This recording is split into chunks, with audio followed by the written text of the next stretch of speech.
Yung accountability, para saan ba yon? Basahin natin both ways. Bata ka pa, sabi ganun, tandaan mo, magsusulit ka sa Diyos. Ito ba ay magsusulit ka sa Diyos pag nag-enjoy ka? O magsusulit ka sa Diyos pag hindi ka nag-enjoy kasi sinayang mo yung binibigay niyang life? Of course, we can read it both ways. Lalo na kung saan ba tayo nagkukulang. Nagkukulang ka ba sa enjoyment? Well, magsusulit ka. Ba't ka nagkukulang? Eh, binigyan ka nga.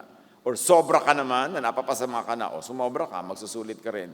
Kaya both ways, pwede mong i-apply yung accountability na yan. Mananagot ba ang taong in-enjoy o ang hindi in-enjoy ang earthly life na gift ng Creator? Both ways, it can be read. Mananagot ka ba dahil yung buhay na ibinigay sa iyo ng Diyos, tapos dumating pa si Jesus para pasaganain, eh sinayang mo. Mananagot ka ba dahil sa kabila ng itinuro at idiniin ni Solomon na dapat na enjoyin mo to the max, ay sinayang mo? Think about that.